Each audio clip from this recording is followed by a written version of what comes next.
Olá, tudo bem com vocês? Espero que vocês estejam bem. Glória a Deus, Deus abençoe vocês. Novamente estou aqui para compartilhar mais um capítulo da palavra e hoje a gente vai estar meditando no capítulo 11 e o capítulo 12. Vamos estar meditando nesses dois capítulos, vamos ver o que o Senhor nos revela através dele. Então vamos lá. Senhor, nosso Deus, nosso Pai, te pedimos, Senhor, mais uma vez, Senhor, que o Senhor venha estar nos orientando com a tua palavra. Em nome de Jesus. Amém. No capítulo 11, Pedro ali ele vai estar se explicando ali perante a igreja a respeito ali daquele italiano, daquelas famílias ali que foram batizadas e receberam o dom do Espírito Santo. E ele vai estar falando bem assim: os apóstolos e os irmãos de toda a Judéia ouviram falar que os gentios também haviam recebido a palavra de Deus. Assim, quando Pedro subiu a Jerusalém, os que eram do partido dos circuncisos o criticavam, dizendo: você entrou na casa de um homem incircuncisos e comeu com eles. Pedro então começou a explicar-lhes exatamente como tudo lhe havia acontecido. Eu estava na cidade de Jope, orando, caindo em êxtase, tive uma visão. Vi algo parecido com um grande lençol sendo baixado dos céus, preso pelas quatro pontas, que vinha até o lugar onde eu estava. Olhei para dentro dele e notei que havia ali quadrúpedes da terra, animais selvagens, répteis e aves do céu. Então ouvi uma voz que me dizia: levanta-se, Pedro, mate e coma. Mas eu respondi: de modo nenhum, Senhor, nunca entrou em minha boca algo impuro ou imundo. A voz falou do céu segunda vez: não chame impuro o que Deus purificou. E isso aconteceu 3 vezes. E então tudo foi recolhido ao céu. Na mesma hora, chegaram à casa em que eu estava hospedado 3 homens que me haviam sido enviados de Cesareia. O Espírito me disse que não hesitasse em ir com eles. Estes 6 irmãos também foram comigo e entraram na casa de um certo homem. Ele nos contou como um anjo lhe tinha aparecido em sua casa e dissera: mande buscar em Jope Simão, chamado Pedro. Ele trará uma mensagem por meio da qual serão salvos vocês e todos os da sua casa. Enfim, ali dá para entender que eles estavam cientes disso, que ali ia ser salvo ele e trará uma mensagem por meio da qual serão salvos você e todos os da casa, enfim, daquela família, daquele italiano. Quando comecei a falar, o Espírito Santo desceu sobre eles, como sobre nós no princípio. Então me lembrei do que o Senhor tinha dito: João batizou com água, mas vocês serão batizados com o Espírito Santo. Se, pois, Deus lhe deu o mesmo dom que nos tinha dado quando cremos no Senhor Jesus Cristo, que era eu para pensar em opor-me a Deus, ouvindo isso, não apresentaram mais objeções e louvaram a Deus, dizendo: então Deus concedeu arrependimento a vida, para a vida até mesmo aos gentios. Enfim, vale lembrar ali que Pedro reconheceu também, e os próprios ali que estavam indagando ele dos circuncisos ali, como fala também, incircuncisos, eles tomaram digamos assim, um entendimento de que também o evangelho tinha se abrido também para os gentios. Enfim, daí não queriam se opor a Deus, como o próprio Pedro fala ali. Os que tinham sido dispersos por causa da perseguição desencadeada com a morte de Estevão chegaram até Fenícia, Chipre e Antioquia, anunciando a mensagem apenas aos judeus. Alguns deles, todavia, cipriotas e sirineus, foram a Antioquia e começaram a falar também aos gregos, contando-lhes as boas novas e a respeito do Senhor Jesus. A mão do Senhor estava com eles e muitos creram e se converteram ao Senhor. Notícias desse fato chegaram aos ouvidos da igreja em Jerusalém e eles enviaram Barnabé a Antioquia. Este ali chegou e, vendo a graça de Deus, ficou alegre e os animou e permanecer fiéis ao Senhor de todo o coração.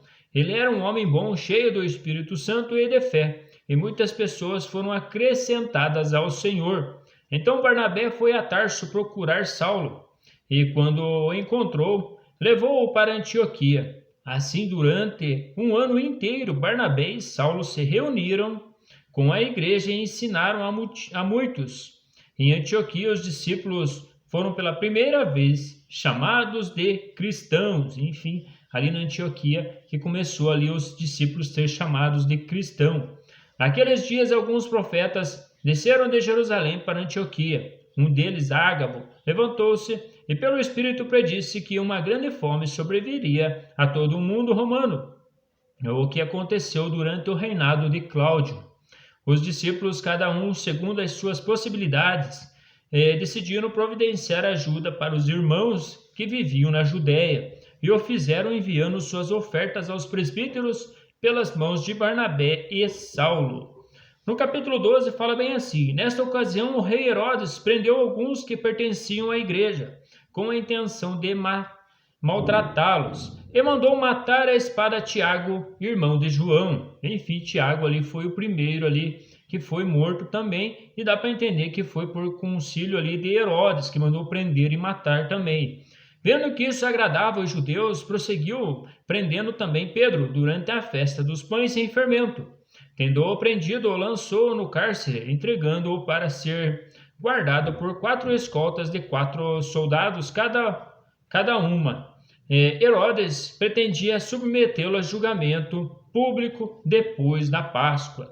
Enfim, Herodes aí estava se levantando também como um perseguidor da igreja também. Já a gente viu ali que ele mandou matar a espada Tiago, irmão de João, e mandou prender Pedro. Enfim, na verdade, Herodes ali já estava se levantando contra Deus.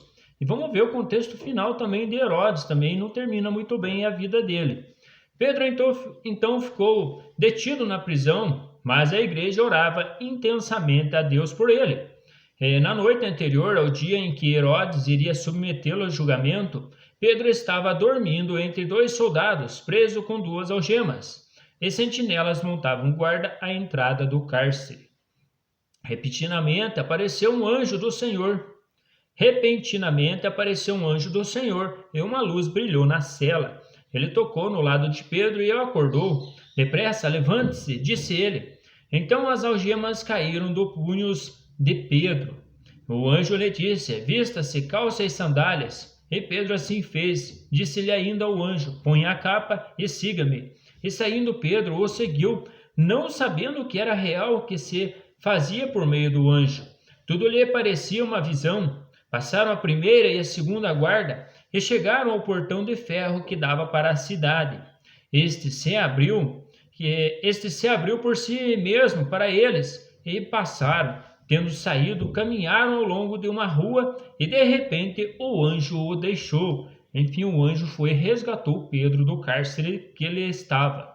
Então Pedro caiu em si e disse: agora sei sem nenhuma dúvida que o Senhor enviou o seu anjo e me libertou das mãos de Herodes e de tudo o que o povo judeu esperava. Percebendo isso, ele se dirigiu à casa de Maria, mãe de João, também chamado Marcos, onde muita gente se havia reunido e estava orando.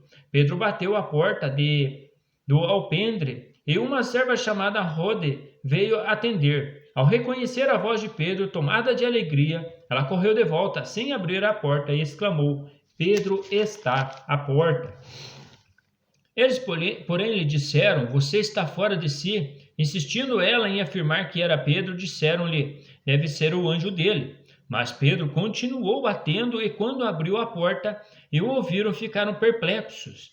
Mas ele, fazendo-lhes sinais para que se calassem, descreveu como o Senhor o havia tirado da prisão e disse: contem isso a Tiago e aos irmãos. Então saiu e foi para o outro lugar. De manhã não foi pequeno o alvoroço entre os soldados quanto ao que tinha acontecido a Pedro. Fazendo uma busca completa e não o encontrando, Herodes fez uma investigação entre os guardas e ordenou que fossem executados. Enfim, procuraram ali no cárcere onde estava preso Pedro e não encontrou. E também ali a gente vê que Herodes mandou executar os soldados.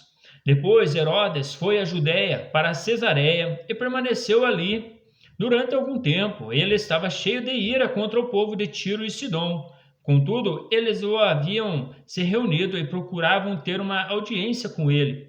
Tendo conseguido o apoio de Blastro, homem de confiança do rei, pediram paz porque dependiam das terras do rei para obter alimento. No dia marcado, Herodes, vestindo seus trajes reais, sentou-se em seu trono e fez um discurso ao povo. E eles começaram a gritar: é a voz de Deus e não do homem. E não de homem. Visto que Herodes não glorificou a Deus, imediatamente um anjo do Senhor o feriu, e ele morreu comido por vermes. Entretanto, a palavra de Deus continuava a crescer e a espalhar-se. Tendo terminado sua missão, Barnabé e Saulo voltaram de Jerusalém, levando consigo João, também chamado Marcos. Vale lembrar aqui que, como eu tinha comentado no início ali, como a gente viu, que Herodes, ali ele mandou matar o fio da espada Tiago, e depois também quis se glorificar, querendo ser igual a Deus, e terminou comido por vermes aí. Esse é o final do Herodes aí, um perseguidor também, que dá para entender no início da igreja primitiva ali, que estavam se espalhando a palavra do Senhor, enfim, como a gente viu aí. Mas é isso aí, terminamos hoje mais uma meditação na palavra e vamos continuando aí neste livro dos apóstolos, que ele traz muito conhecimento para nós podermos estar praticando. Um grande abraço, fiquem com Deus e até mais!